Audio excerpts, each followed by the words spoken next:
Welcome to today's Piece of Peace. Started off this morning just journaling, and it's been a warm summer-like day yesterday and even this morning. There was like crazy wind the last couple days, blowing, but it's just a south wind that's been so warm.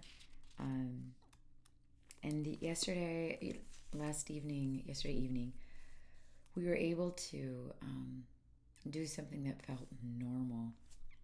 Going down in where I live, there's just a beautiful place called Minnehaha Falls, and I brought my youngest son, his girlfriend, and a couple friends, and they were taking some graduation pictures down by the falls, and then we ended up on the Stone Arch Bridge in Minneapolis. And the one thing that we saw was this is such good news after hearing news of rioting and hearing news of division and anger, and it's been a lot of hard and painful division.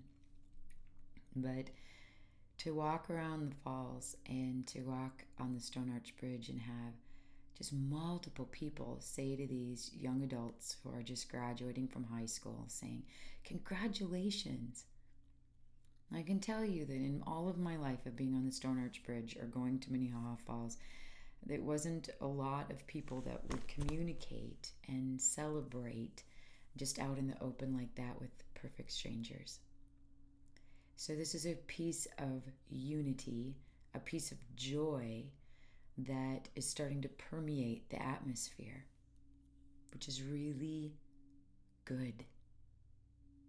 It's encouraging. It's hopeful. And just thanking those people for celebrating these young adults, because they've given so much up in this season of unprecedented times. But I was watching people's hearts just light up when they saw them in their caps and gowns and saying, "Congratulations. It's been hard what you've had to go through."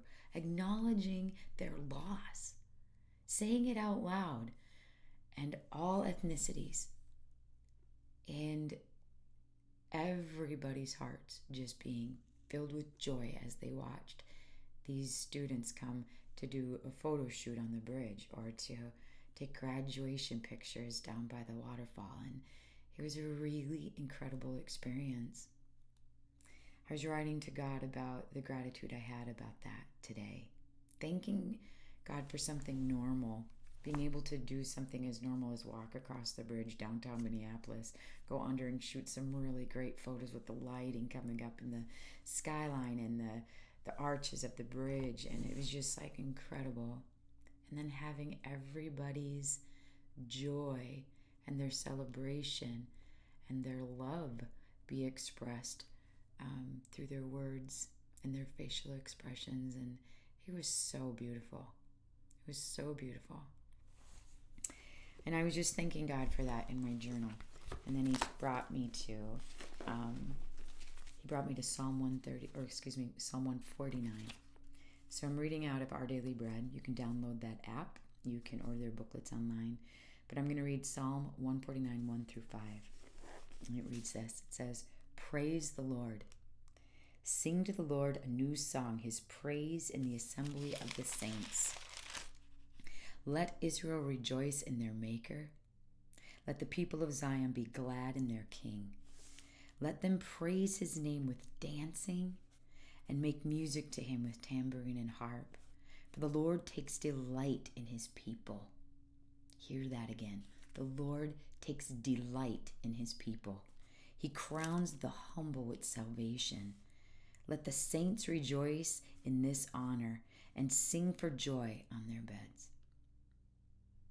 I think I experienced some of that, just seeing the image of God in each of these people and joy being in their faces.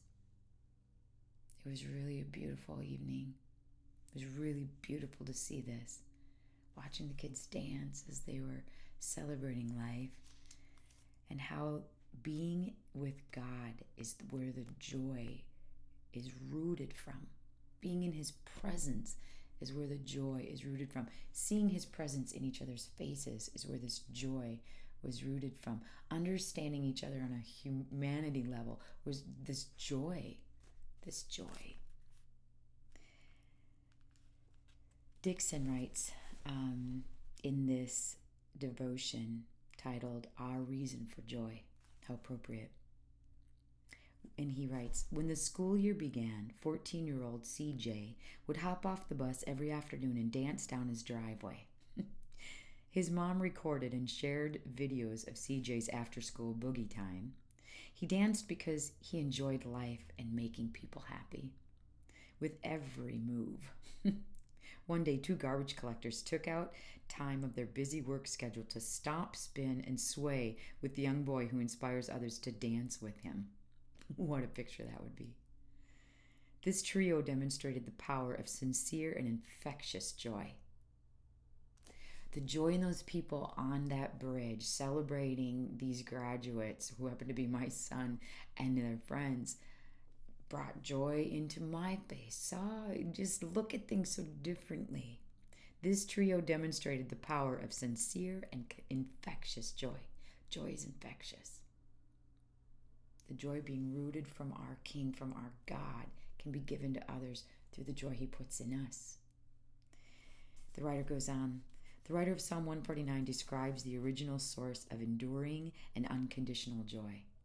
It is God. The psalmist encourages God's people to join together and sing to the Lord a new song.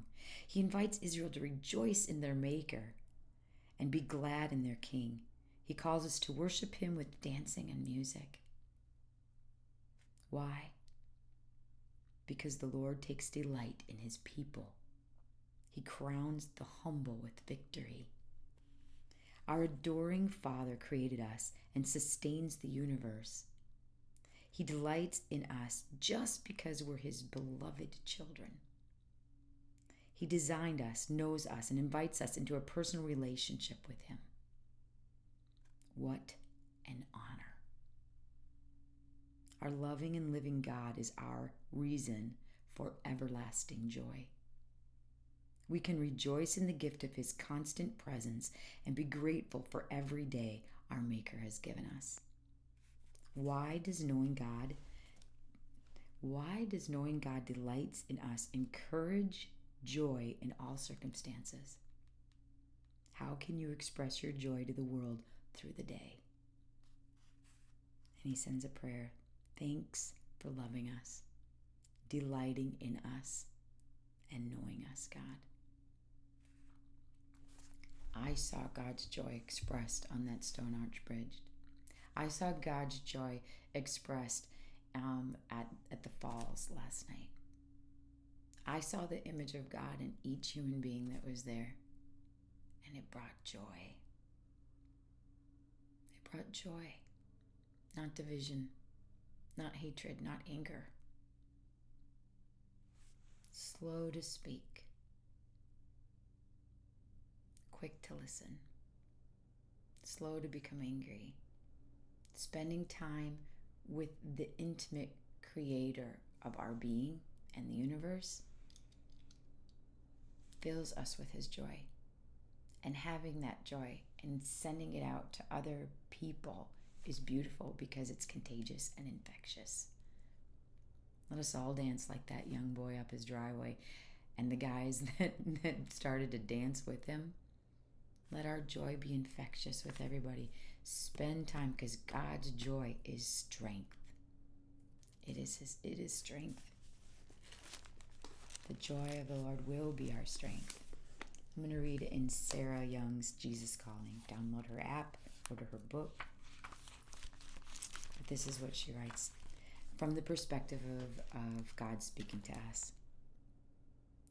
Seek to live in my love, which covers a multitude of sins, both yours and others. Wear my love like a cloak of light, covering you from head to toe. Have no fear, for perfect love decimates fear. Look at other people through lenses of love. See them from my perspective. This is how you walk in the light, and it pleases me. See them from his perspective. see that last night. I want my body of believers to be radiant with the light of my presence. How I grieve when pockets of darkness increasingly dim the love light. Return to me, your first love. Gaze at me in the splendor of holiness, and my love will once again envelop you in light. Let his joy be this light that shines from each of us, because we've spent intimate time with him. We're filled with his peace. We're filled with his presence. We're filled with his joy. And that we give that to those that we see around us, created in his image, bearing his image. There's our piece of peace today. God bless you.